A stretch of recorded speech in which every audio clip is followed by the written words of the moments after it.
everyone. I'm Jim Gardiner, and welcome back for another edition of the Inspirational 30. Now, for those of you that may be joining us for the first time, this is the show where I get to sit down with some really cool, cutting-edge people from all facets of life: authors, entrepreneurs, motivational speakers, wellness advocates, athletes, you name it. The list is endless, but we're all kind of bound by a common thread, and that common thread is we inspire, we try to live to a greater purpose, we try to lift up our fellow man. And today's show, you better strap on your seatbelts, because I have with me the true embodiment of empowerment. I am fortunate enough and privileged to sit down with a motivational speaker, a TED Talk speaker, keynote speaker, best-selling author, brand strategist. Holy smokes. She is a true embodiment of inspiration, and it's my privilege to sit down with Isabelle Mercier. Isabelle. Oh my God, that's awesome. I'm so glad to be here. This is great. Yes. This is phenomenal. Well, welcome. Thank you. And I should say welcome to the island as well. Oh my God, I'm 3 months in, brand fresh, spanking new on the island. That's right. And From I love Vancouver, it. right? For a while? From Vancouver, yeah. I've lived in Vancouver for 22 years, but I'm from Quebec City, and now I'm on the island. So almost coast to coast. Yes, yes. An island now. Island life. I love it. A little different, huh? Very different, very different. But truly, it's only been 3 months, so I haven't had a chance to, other than setting up my business here and setting up my retreat center, I haven't had a chance to explore that much, and I cannot wait, actually. Yeah, I it is can't amazing. wait. I mean, I've been here for 3 years, and I still have only done this much of what the island has to offer. But I know now we're going to get into your retreat center in a moment. Amazing facility. But I want to kind of talk about Vancouver, because you recently did a TED Talk, which has garnered you a lot of exposure. It has. Oy, what an experience. What an experience that was. 7 months of preparation. Wow. 30 versions of scripts. I don't know, countless hours of practice. Of course. And all of that for, 20 minutes on stage. I had a blast. It was great. I screwed up 3 times. It was epic. It was epic, actually. I'm so glad. We were talking about that recently, how happy I was that had happened to me. Because as speakers, we work hard to be as seamless as possible. And at the end of the day, real wins. And as a brand builder, real wins. Right.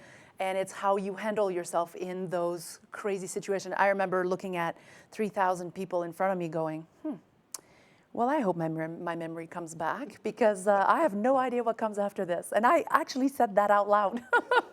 People laugh, they applaud, gave me a little time to think. Out in the wings, like actors do on stage, where they kind of give you a cue. You know what? Out of the blue, someone screamed out of the audience. I had a friend, many friends and mentors in the audience, and I was so happy because one of them said, and then the phone rang, and I didn't hear it, so I went, oh, I heard a little something. And then a man in the audience said something about the phone, and I went, oh, I am back, baby. Yeah, I was happy to get that. Now rumor has it they were trying to get you to do a TED Talk for a while. 3 years. 3 years it took for you to finally pull the trigger. Yeah, you know what? I knew how much time it was going to take, and I just didn't have it. I didn't have it. Well, fair enough. And then I was also a bit of a wimp, and then the last time he said, I'm not gonna accept your no this year. So you better move forward. And I'm totally thrilled I did it. Well, obviously, I think there's a lot of people that are glad that you finally bit the bullet. Well, the subject definitely hit home. Just a few weeks after, I already had a couple 100,000 hits on it already, right? The power of zero tolerance, right? Power of zero tolerance. You know what I want to do, because we've got so much to get into. Let's go into a clip of the TED Talk, and it'll kind of might be a good catalyst for us to kind of keep going in that direction. You bet. So let's go to the clip now for our audience. Well, she answers the phone. To my surprise, I hear this. Wah, wah, wah, wah, wah. Just a sec, Stephanie. Isabelle happens to be right here. What? Oh, yeah. She leans in, hands me the phone, and says, Isabelle, pauvre petite fille. Literal translation, poor little girl. Actual meaning, though, in her tone of voice, why? Why are you doing this to yourself? And she went on and said, in French, of course, but I will spare you. She said, do not, I repeat, do not be afraid to speak your truth. If you can't say no to what you don't want, Isabelle, you will never have the time and the energy for what you do want. Yes, thank you. So literally, you picked up the phone and your life changed. You know, I had to say no to this bully. And I thought for sure my life was going to be over. And it wasn't. And, you know, when my mom said that to begin with, I was not happy. Like, it wasn't like epiphany on the spot, right? I was like, oh, this was not the plan we had, Mom. You know, you were supposed to say I wasn't here. But she had a better plan for me. And as a result of her saying, hey, Isabelle, if you can't say no to what you don't want, you'll never have the time and the energy for what you do want. That hit me like a ton of bricks. It really did. And no, I didn't die. And I said no. And I was 9 years old, so I was young enough to have a mini triumph over that. And I became obsessed with what causes peace of mind versus worry. And that's what I talk in my TED Talk, that I realized that every worry in the world is always linked to a toleration to begin with. So instead of, I don't know, wanting to diminish worry, why don't you just look at what you're tolerating? Because you're tolerating something that is leading you to worry. And I give a ton of examples in the talk.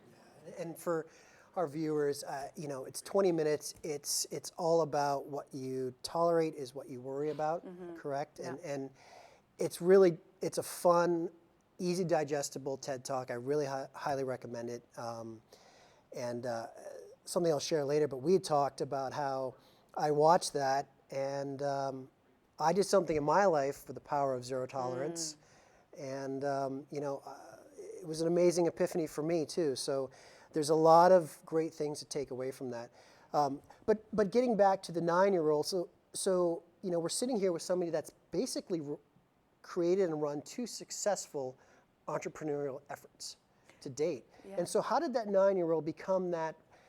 You started your first business right out of your teens. Yeah, So it was early. where did you get that catalyst from? How did that happen? Well, my mom was a hairdresser. She's always had her own business.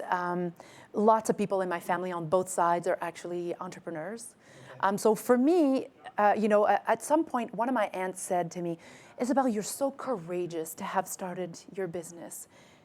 What would have been courageous to me would have been to have a job.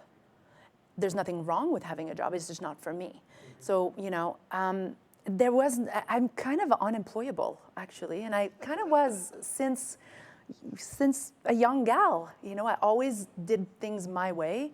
I always disagreed with things that I didn't think was gonna be helpful. And when I first moved to Vancouver, I worked for the Francophone Center as a graphic designer there, and it ended up that I wanted to take the business way bigger than it was. They saw me as too innovative, and I just thought, why don't I just start my own thing? You know, obviously this is just not working for me. Yeah, and then my first business went to 7-figure fairly fast and won Entrepreneur of the Year in 2003. And so I guess I meant to be doing this. You know, I meant to be, and of course, countless of my clients' businesses that I've helped along the years. So that first business was dealing with small businesses and brand strategy. Was that? It was a graphic design studio and a branding agency. And I actually worked with larger corporations at the time. So I worked with HSBC, A&W. I did also work with small local heroes, but a lot of our bread and butter came from larger corporations. But we were known as a design studio and a branding agency. And so over the years, I felt like there was something missing for me. I knew that I was a lot more strategic than what I was doing. But when you're known as one thing, then it's kind of hard to break apart from that unless you have a clean break, which is why we sold that business. Strategically, we sold that business so that we could start afresh in a different light.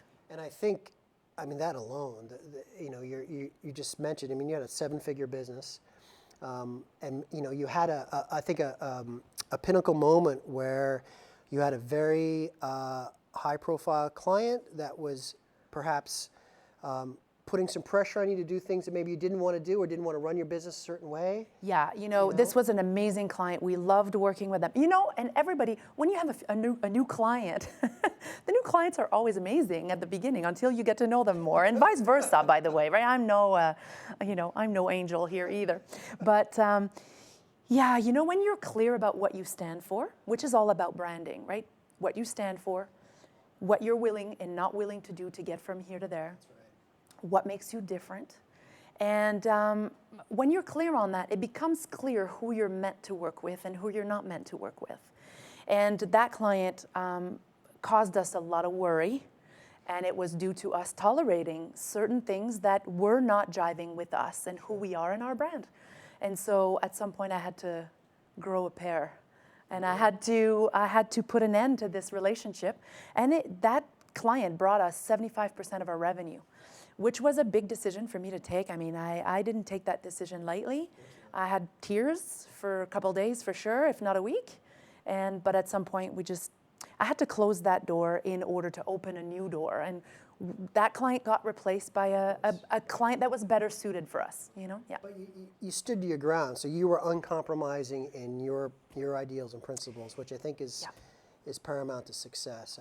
I think in this day and age, don't you think a lot of young business people, all they want to do is they just want to take the business, right? Yeah, and you know, only 6% of all small business owners will ever reach 6 figures. 6 figures, which is only $100,000 a year. Gross, might I add. I'm not talking net here and after taxes. And that is as a result of them being really, really good at what they do, but they compromise too much. They don't know what they believe in. They don't know what makes them different. And as a result of that, they don't have a true north. It's okay to derive. It's not okay to end up, you know, completely. You have to have my elastic is short. It's tight. And that doesn't mean I'm not flexible. That doesn't mean, it means that I know right away when I'm off course and I need to snap back into course. But that's because I'm very strong about what I will tolerate, what I will not tolerate. I'm a hell yes type of person or no. It's either a hell yes or it's a no. I don't get into this gray zone forever. And, you know, and how do I know that it's hell yes? Because it aligns with who I am, what I do, what it allows me to do. And I have a funnel. Is it going to allow me to create impact? Is it going to allow me to have more fun in my life? And is it going to allow me to create a profit for me and for others? That is my decision funnel.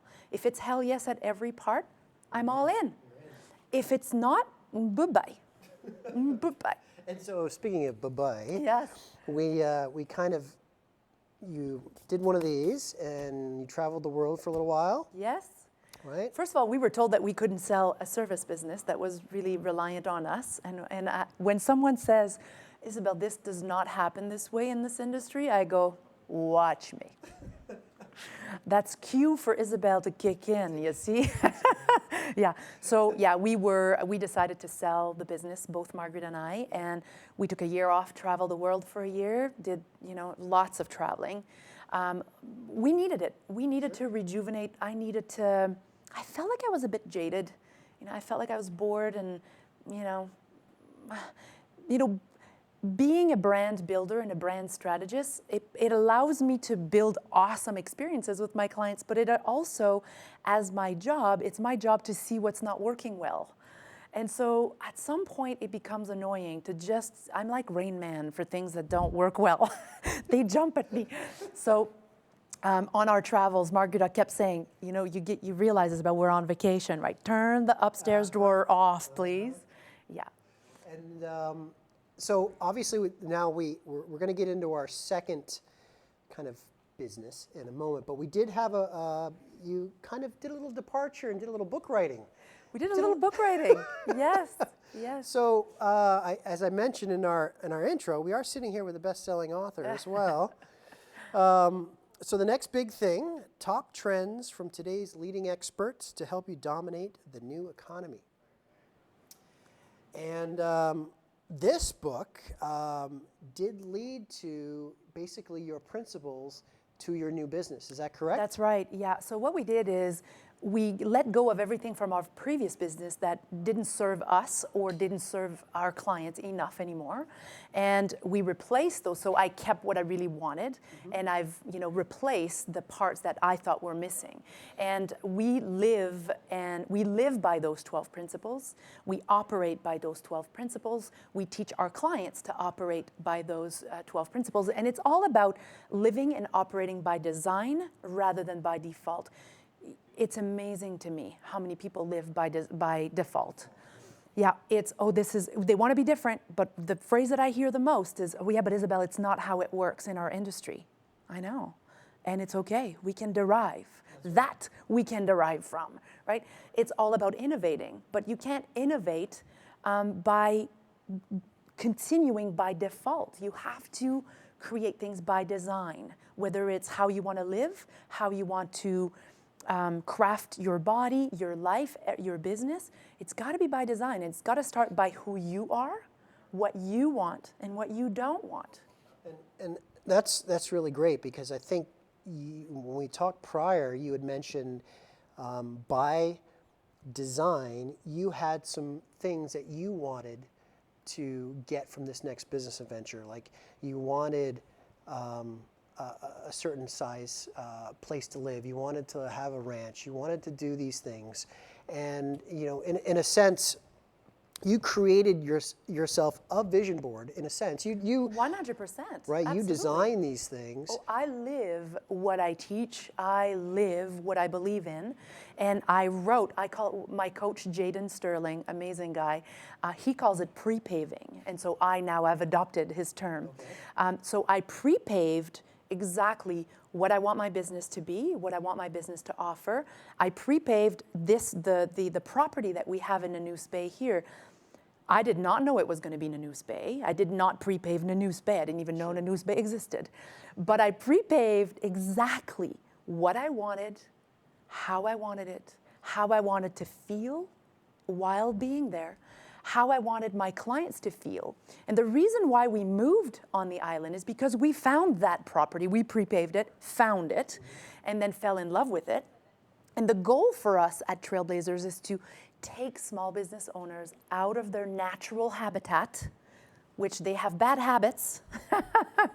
And so it truly is to take them out of their daily habitat so that they can craft something new with us, so that they can innovate in their industry, innovate in their business, learn what makes them different, so that their prospects and clients can say, I would be a fool to work with anyone else but you, Jim, regardless of price.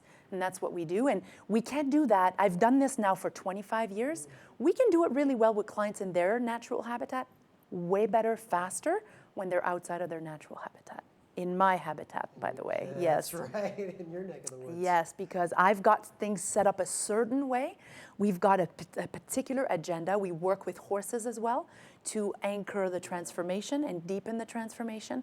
And the experience so far has been nothing but truly amazing. And I think that's unique. Maybe you could just touch on the whole horse element to what you provide too. And yeah, equine facilitated coaching is called, and horses are beautiful animals.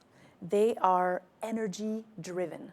They understand energy. You can have a horse move from here to there, do a figure eight. You can have a horse do anything you want without touching the horse, without gesturing to the horse.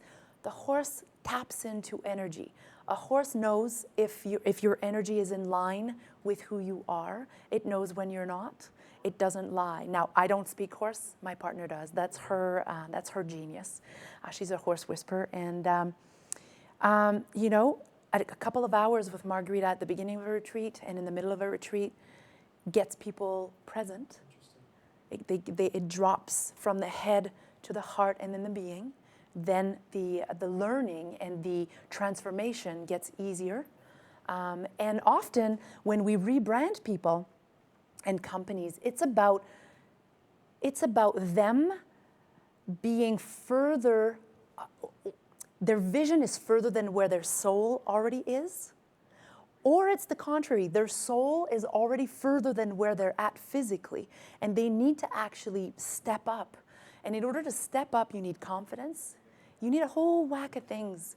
And these qualities, you get to have this anchoring with horses. Horses give you permission, and they also give you the in French it would say l'heure juste. It's they'll say it like it is. You don't have to wonder with a horse. It's either black or white, and both of our horses actually, one of them is black and one of them is white, which is perfect. Powder and cash, I don't know. Don't read too much into that. Okay. No, I'm not a drug dealer. I did not decide on the horse's name. They came named. That's amazing. Yeah. You had mentioned something a moment ago about working with brands and people and businesses, and that's something that I want to touch on. I mean, obviously, you know, the outreach of this particular show. I mean, you know, we have entrepreneurs out there that you're going to, you know, connect with, and motivational people. But I think, you know, even someone like yourself, you offer inspiration for everyday people.